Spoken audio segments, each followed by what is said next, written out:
Leo, hey y'all, how y'all doing? You've reached Southern Intuition, and this is the Mad Tea Party through the Looking Glass. We are using the Wonderland Tarot. And the Mad Tea Party is mad in part because the characters involved keep repeating the same actions over and over again. And these actions over time make you feel like you're forever caught in a cycle. And of course, that's one definition of insanity, right? And I'm not speaking of clinical insanity or madness, but rather our own unreasonable and uncontrollable emotional, mental reactions to things. We're usually aware of the times that when we react to ways that are disproportionate to a situation, but we don't really always examine them. And when we let these behaviors persist, we're often kept in bondage to them and we're not truly free. So this spread can help you understand your own mad behavior and find a solution to overcome it. I have already laid out the cards. The reading may or may not resonate for everyone, but if it does, please like, share, and subscribe. I do believe everything connects eventually. So this is for Leo, Sun, Moon, Rising, Venus signs. So maybe we can give you some advice here to help you out. Now, as we look at this overall, we have a King of Wands who is underlying this reading, which is your energy, Leo. And this is someone that's very passionate. This is an authoritative figure. And we have your madness is that of this King of Cups. So this is the emotional aspects of things, which is also kind of an authoritative figure.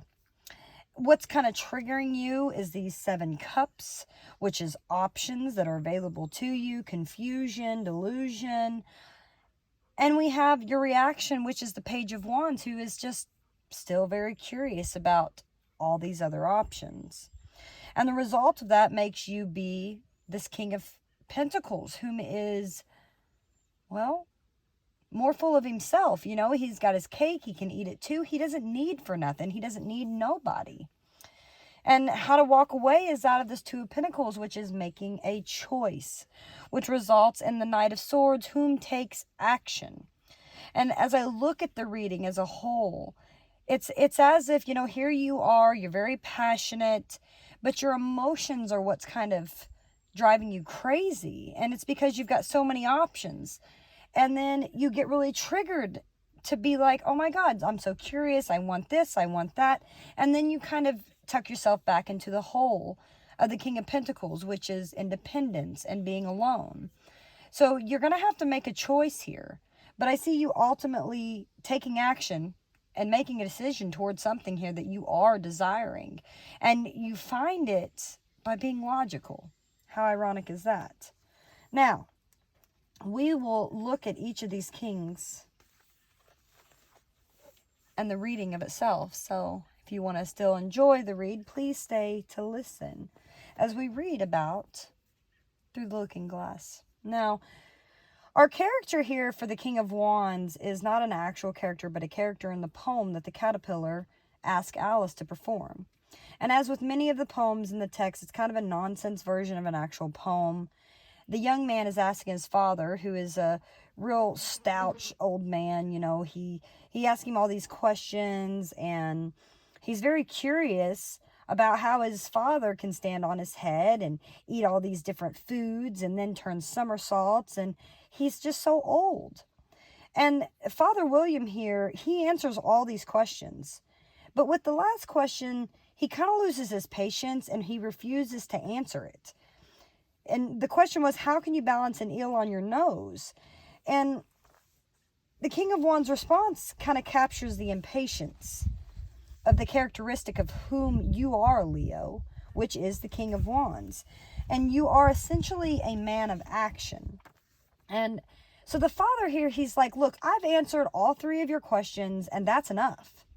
So don't give yourself airs. Do you think I can listen all day to such stuff? Be off, or I'll kick you down the stairs.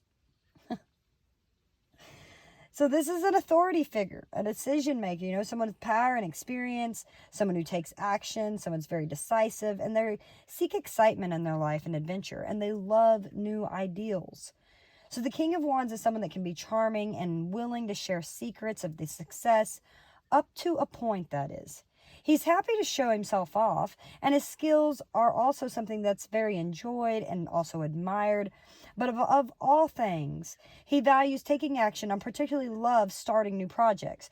He isn't as interested, in talking things through or committees or attending to details of things. So if you want to gain his support, you got to present something exciting and new to appeal to his sense of adventure.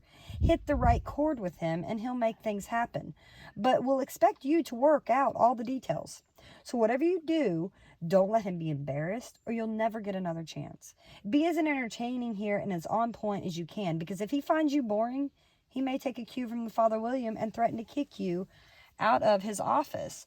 So that's kind of where you're at. Like, look, you might be presenting me with some kind of options here, but if it's not something that I find intriguing, to heck with it. Off with you. I'm not interested. But the problem seems to be your madness, which is the King of Cups, someone that values his heart and he values relationships, and his ideals are not naive. But the world is not always kind to dreamers, and the tender-hearted. So the madness here is like your heart has probably suffered, which gives you this ability to empathize with others. But it's not a bleeding heart. You're an archetype. You know what must be done in the ways of the world. So that way you're cunning enough to outwit those who might try to work against you. You know the system. And that's essential because you can't play the game if you don't know the rules. So to enlist in sympathy of this person, or to yourself, it's about being sincere and making sure that your ideal truly serves a greater good in some way. Because I don't think that you're very interested in overthrowing the system or being a revolutionist. You're just wanting to work within the system to create the good, and then that way you can be a good ally with someone, which also helps you open up emotionally to situations. And what's kind of triggering this is, Alice, when she's falling down the rabbit hole, there's all these doors all around her. But they're all locked, and she's been all the way down, one side up and the other, trying every door. And then she just decides to walk sadly down the middle of it, wondering how the hell she's going to get out again. So there's some kind of situation you're finding yourself in where your creativity is inviting you to lean into your imagination. It's kind of beckoning your curiosity here in the world of possibilities. But some things already exist, and some things scare you, and you're not really sure why. But it's like pulling at your heartstrings.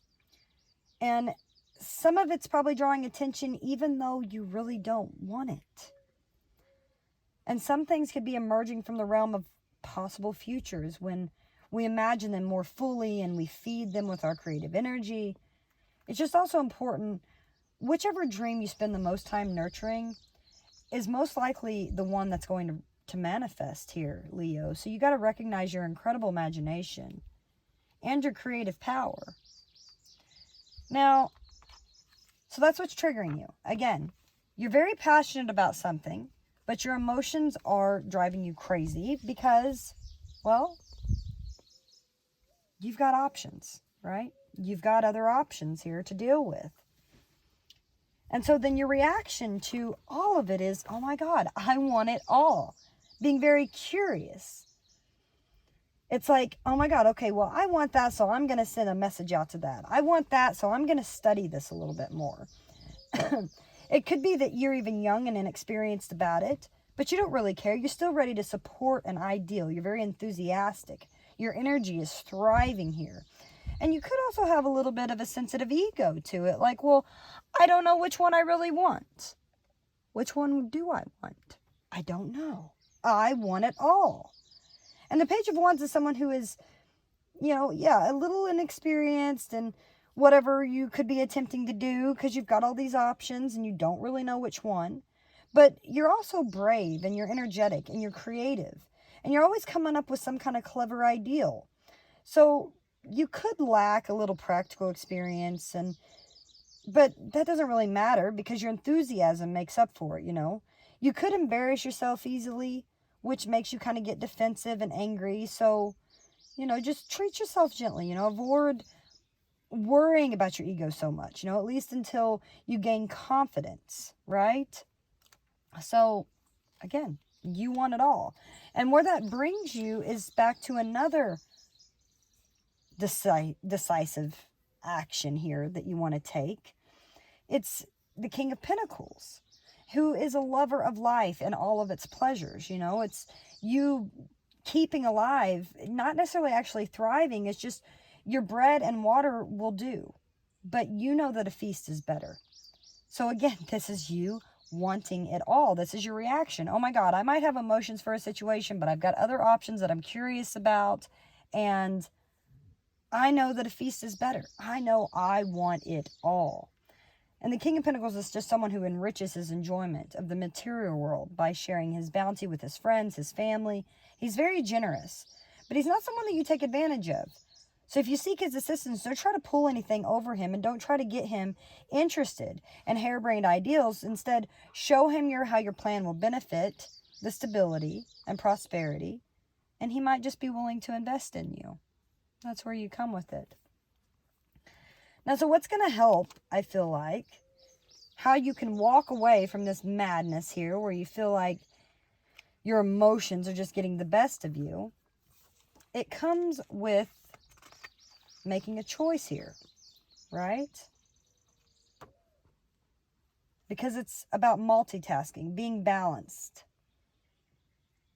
allocating your resources, just trying to be calm and zen-like, you know, in the face of crisis. So how to walk away when you get all emotional about these situations. It's a situation that kind of makes you feel a little bit chaotic, yet I think you're still in control, but only a just control. You know the feeling that you're busier than usual. Your circumstances are like the weather or like traffic, which makes things worse than normal. And your resources are being spent faster than they're coming in. And you're probably perpetually breathless and 2 steps behind. But unfortunately, we all have periods like this. You know, it won't kill you, but it can sure fray the nerves and make daily life a little unpleasant. But the resources being used up can be money, time, energy, interest, attention. And the questions are, how long can you keep this up? How is it going to end? Be honest with yourself here, Leo, about how long you can maintain this level of expenditure before a long-term damage occurs. One way to get through these times is to know that there is light at the end of the tunnel. If there is not a built-in endpoint, then make sure that you create one. It'll help you keep going and help you feel empowered as you take control of the situation. So that's just it. You've got to take control, because in the Looking Glass here, the poor Hatter, he's a prisoner of several levels, right? He's a prisoner of time. He's forever stuck at 6 o'clock at tea time. He's a prisoner of the Queen of Hearts because of his performance or her concert. And he just seems a prisoner of his relationship with the March Hare, because both together in Wonderland, as well as in the Looking Glass world, they have constrictions of life.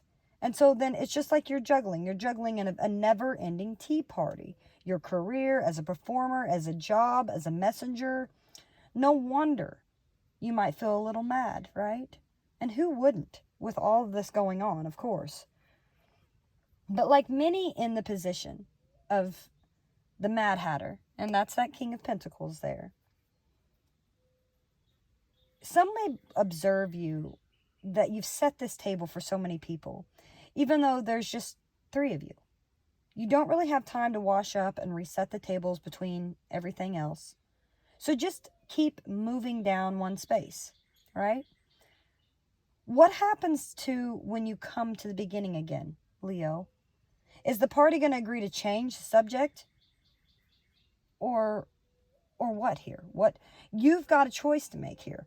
You're balancing all these things, but I think it's becoming a struggle to you, having all these options, and maybe it's time to just choose one. And when you think about it, when you get logical, right? When you finally make a choice about what it is here that you want, because I know you want it all, but you still have a choice to make, your outcome becomes this Knight of Swords. And this is the unicorn, the mystical unicorn. The one who's fought the lion for the White King's crown, and the one that makes an excellent Knight of Swords, of course. Aside from having his own built-in sword, he exhibits many sword-like tendencies. As soon as the battle is over, he comes to the king, coming to the king here, in search of a decision as to be the winner.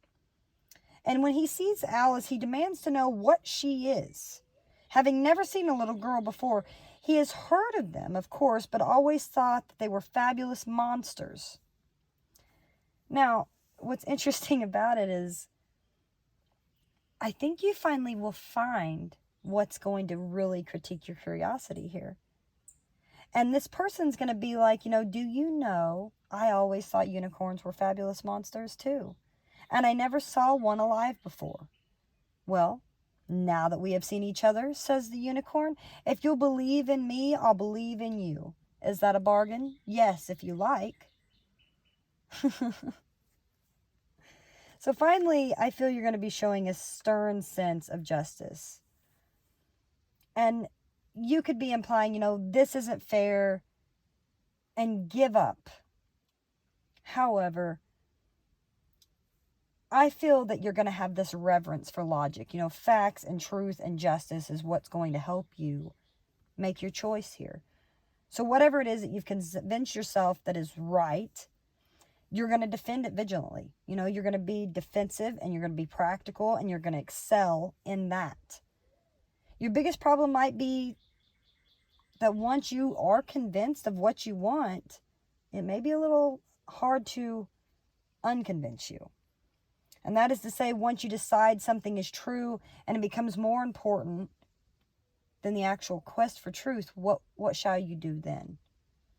While you can speak and you can write well, it doesn't necessarily have the charisma of the wands, of the King of Wands, of whom you really are.